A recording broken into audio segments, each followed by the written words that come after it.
have their phonics workbook with them right now. I would like you to get it out if you could. So that's page 311. That's the page today. 311? Yeah, 311. That's okay. We've been talking about ABC order. So you see at the bottom of the page, do you see that at the bottom of the page? It looks like it has like the little box, and it has like 2 words, one on the left, one on the right, and then it has 3 other words. Okay. All right, so we did talk about how when we use an example as a dictionary as an example of something that we use to put words in ABC order. The whole entire dictionary is in alphabetical order. And so we discussed how to put words in ABC order. We said we always look at the first letter. If the first letter is the same, go to the second letter. If the second letter is the same, go to the third letter. So that's what we had discussed on last week, how to put words in ABC order. Now this week we'll look at how to put it with our actual dictionary, okay? So we'll kind of figure out how to figure out how a word is inside of a dictionary. So this is an example of a dictionary page right here, as you can see. And so whenever you have a dictionary page, like I said, everything is going to be in alphabetical order. So as you can see, all of these words had started with C, and they all start with O, but it's where the third letter, so we have the T, but then we have the U. A bunch of the U's are the same, but then they go to the fourth letter. So we had talked about that. You just keep going until you get a different letter. So this is an example page here, okay? So at the top of every dictionary page, you will have what's called the guide words up here. Do you see these 2 words up here in red?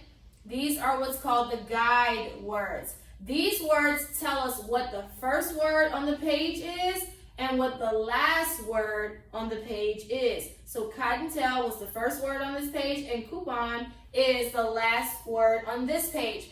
That helps you whenever you're trying to find a word. So say if I was looking for the word counter.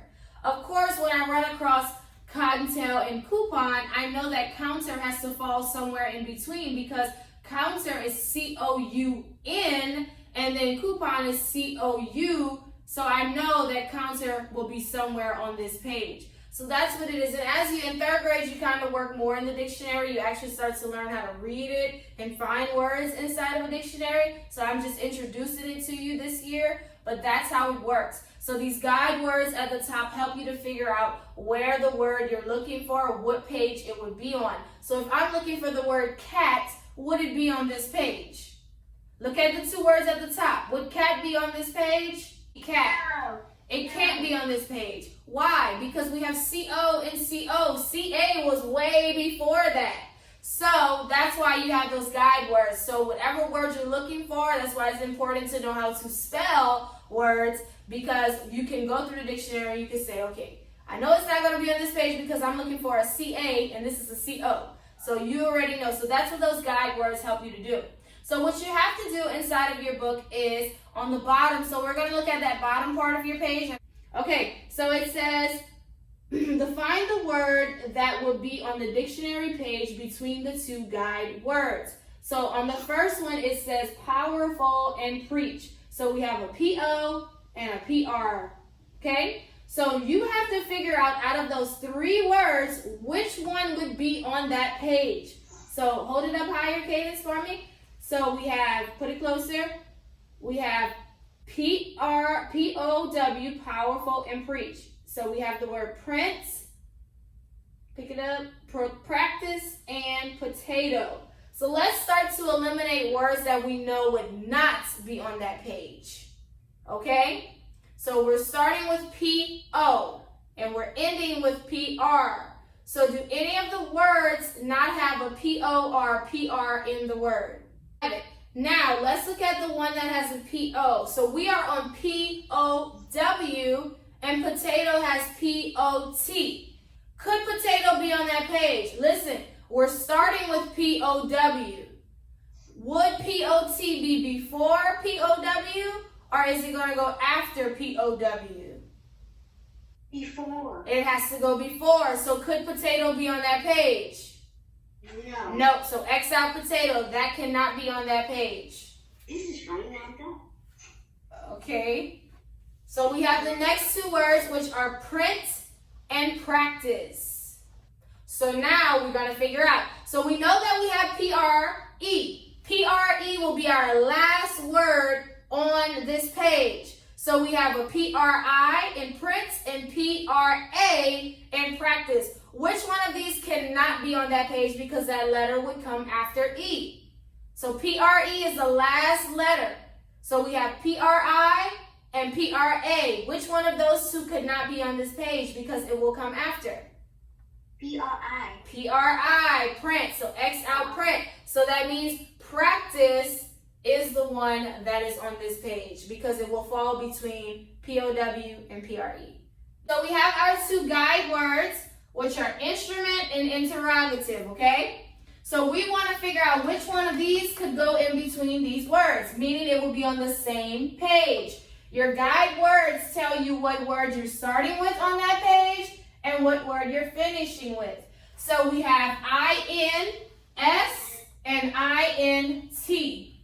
That's what we're focusing on, I-N-S and I-N-T. So let's look at insult, I-N-S. So could insult possibly be on this page? Okay, so look. We have I-N-S in instrument and then I-N-S in insult. What do I do when they have the same three first letters? I go to the... So I would look at the U and the T. Now, does U come before or after T? Before. After T, U, V. So that means insult could possibly be on this page. Yes, it could because it comes after T. So that means it could possibly be on this page. Okay, next we have itch. We already should look at itch and we should know that it can't be on this page because we're looking at I-N, this is I-T. Itch would come way after, so no. Then we have indoor. So we have I-N-S, I-N-T, but then this is I-N-D. D comes way before T and S, so there's no way for indoor to be on this page. So it has to be insult. This will be on this page. So I have shake and ship. Those are my two guide words. So that means I'm starting with shake and I end with ship. So that's S-H-A, S-H-I. So let's go ahead. Looking at the page, looking at the words, which words you know automatically would not be on this page? Sleep. Sleep. Definitely not sleep. S-L, there's no way. No. Okay, so now we are left with S-H-E in sheep and S-H-U in shut. So we're looking at that S-H-E and S-H-U. Now remember, our page has S-H-A and S-H-I. Which one of these two falls in between the letter A and I? Is it E or U? E, definitely. U would come after, so U would be on a different page, okay?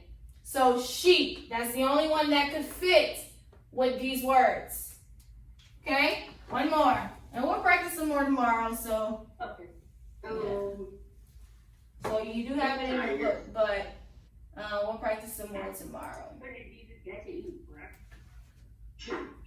Yeah. How are you Taiwan today? Mine's a little bit big. How will you get? How will you? Oh no.